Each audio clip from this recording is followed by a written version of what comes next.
KPBS On Demand is supported by UC San Diego's Art Power, presenting cellist Joshua Roman, performing from his album Immunity, alongside music by J.S. Bach and more. Sunday, June 22nd at UC San Diego's Epstein Family Amphitheater. Reserve your tickets at artpower.ucsd.edu.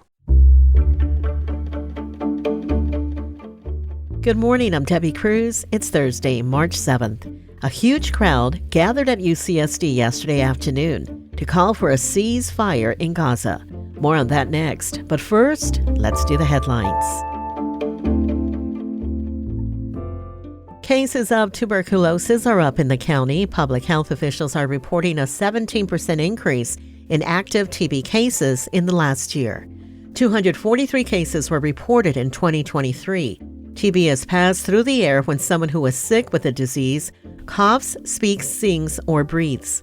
Symptoms include a lasting cough, fever, night sweats, and weight loss. Medicine is available to cure people who are sick with TB and to help prevent people from getting sick if they tested positive for it but don't have symptoms. San Diego Unified has approved mass layoffs as it navigates a $94 million budget deficit. The school board unanimously voted on the layoffs in a meeting earlier this week. More than 400 positions are expected to be eliminated, including teachers, principals, special education staff, custodians, and cafeteria workers. Some district employees say there was already a staff shortage. Kyle Weinberg is the president of the San Diego Education Association.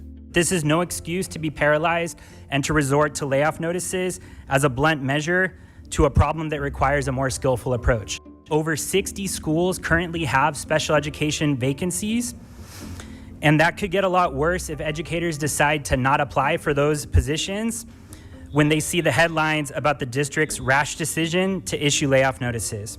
The board says all employees facing layoffs will be notified by next week, but they will try to reduce the number of potential layoffs in the next several weeks. Make sure to grab an umbrella before you head out the door today because more rain is headed our way. The National Weather Service says the rain is mostly expected in the morning and will clear up by the night. Temperatures will stay cool through the day. In the inland and coastal areas, temps will be in the low 60s, and in the deserts, it'll be in the high 60s. In the mountains, temperatures will be in the low 40s. There's also a winter weather advisory in the mountain areas until noon today, where snowfall of up to 2 inches and gusts of up to 45 miles per hour are expected. Tomorrow, we're back to plenty of sunshine. From KPBS, you're listening to San Diego News Now. Stay with me for more of the local news you need.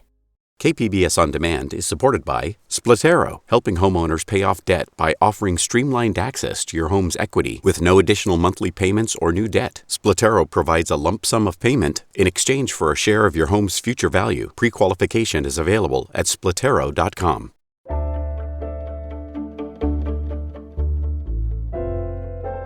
A huge crowd gathered at UCSD yesterday afternoon to call for a ceasefire in Gaza. Organizers had promised the largest protest ever on campus, and members of San Diego's Jewish community called on the university to do everything in its power to protect Jewish students and create an environment that's inclusive and supportive of all students, faculty, and staff.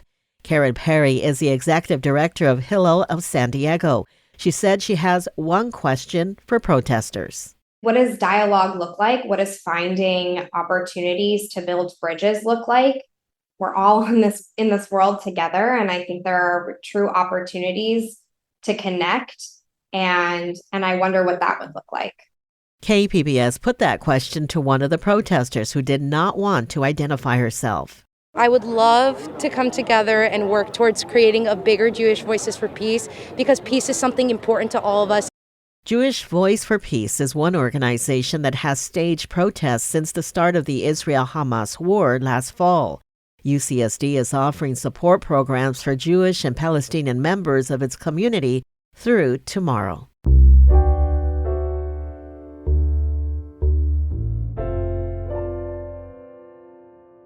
It was a good election night for incumbents in the city of San Diego. Metro reporter Angie Bowen says the mayor and city council incumbents appear to be cruising to re-election. Mayor Todd Gloria was feeling good Tuesday at the election night party hosted by the county Democrats. He currently holds slightly more than 50% of the vote. He thanked his supporters and said his message is resonating with voters. Tonight's results are an endorsement of continuing to do things that we have done together over the last 4 years. Pave more roads, house more homeless people, build more affordable homes for working and middle-class San Diegans, and keeping San Diego one of the safest big cities in this country. Police officer Larry Turner is in a distant second place with about 24%. He'll face Gloria in a November runoff. That is, if he can overcome a lawsuit claiming he failed to establish residency in the city of San Diego by the required deadline. Turner says the lawsuit filed by Gloria's supporters is nothing more than a political hit job. They're just trying to do stuff to trick people before March 5th. It didn't work. I hope they keep doing it. Go ahead and spend your money on a silly lawsuit, spend your money on fiction stories, and go ahead. I'm just going to keep telling the story of hope. In the special election to fill a vacancy in City Council District 4, Henry Foster III currently has more than 50% of the vote. If that majority holds, he'll be seated without a runoff shortly after the results are certified. Andrew Bowen, KPBS News. The next round of unofficial election results will be posted by 5 p.m. today. The federal government is tightening the standards of acceptable amounts of soot pollution in the air. Environment reporter Eric Anderson says the rules could push San Diego out of compliance with clean air laws. Clean air advocates cheered when Environmental Protection Agency Chief Michael Regan unveiled the new particulate pollution standards last month. The science is clear.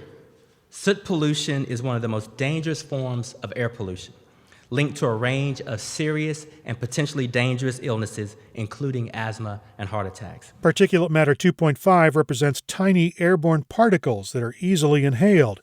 It takes roughly 30 of the largest particles to equal the width of a human hair. Lowering the amount of airborne PM 2.5 from 12 micrograms to 9 lowers how much money the nation spends on health care. An impressive estimated $46 billion, that's billion with a B, in avoided health care and hospitalization costs by the year 2032. Soot comes from burning wood, dust, vehicle exhaust, factories, and basically anything that consumes fossil fuel.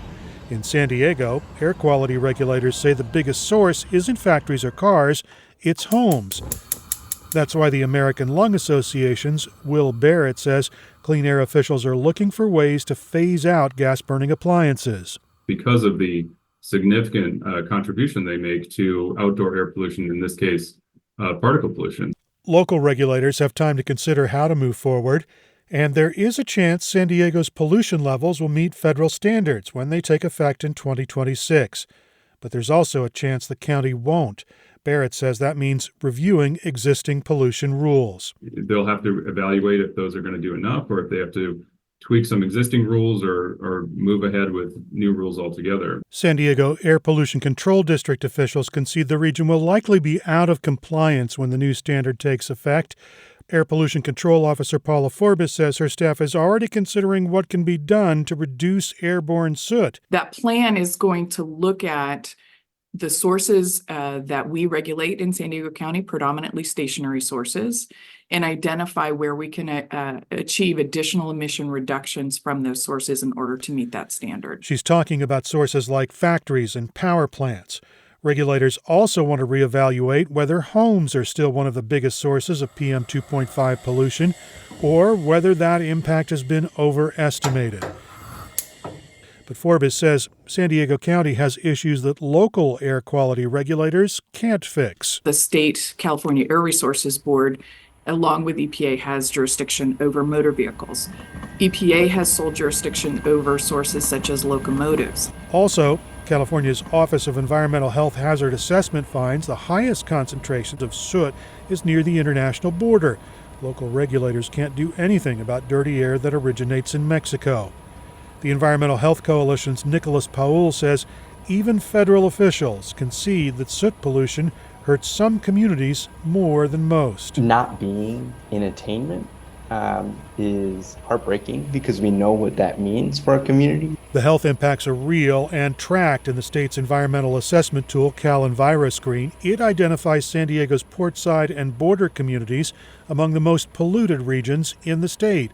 Paul says there's been progress. The port has worked to electrify operations at the 10th Avenue Marine Terminal, but air pollution still afflicts nearby neighborhoods. There is no safe level of PM pollution, right? I mean, all that contributes to the asthma, the elevated cancer risks that we were talking about. Only 15 U.S. counties currently fail to meet the existing standard. The EPA estimates 119 counties, including San Diego, could fall short of the new lower standard. Eric Anderson, KPBS News.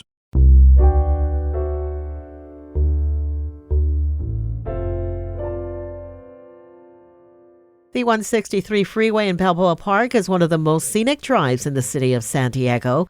Metro reporter Andrew Bowen says a coalition of civic groups want to let San Diegans experience those views outside of a car.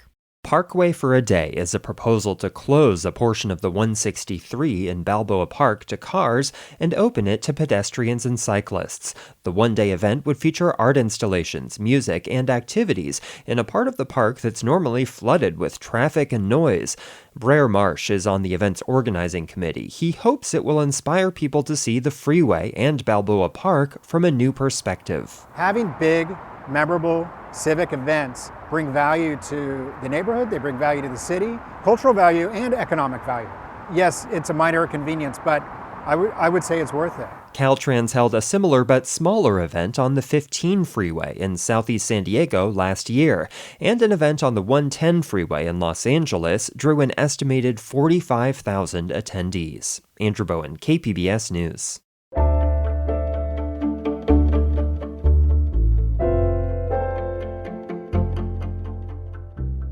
SDSU had a special ribbon-cutting ceremony yesterday to officially open its new River Park in Mission Valley.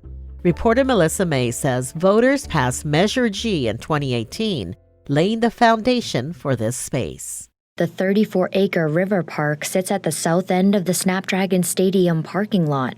San Diego State President Adela De La Torre says this park is an opportunity for the community to come together. We as San Diegans need accessible, beautiful green spaces.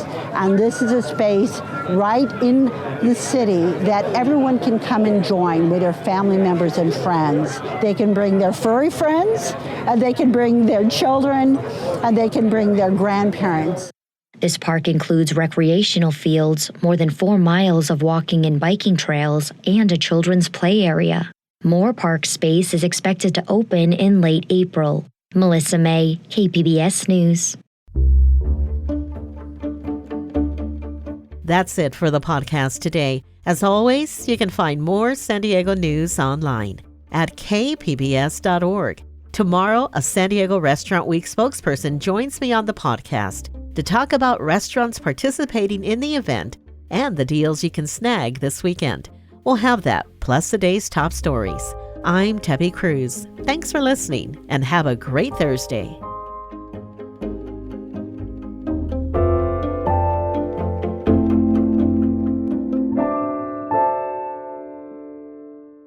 KPBS On Demand is supported by UC San Diego's Art Power, presenting cellist Joshua Roman, performing from his album Immunity, alongside music by J.S. Bach and more. Sunday, June 22nd at UC San Diego's Epstein Family Amphitheater. Reserve your tickets at artpower.ucsd.edu.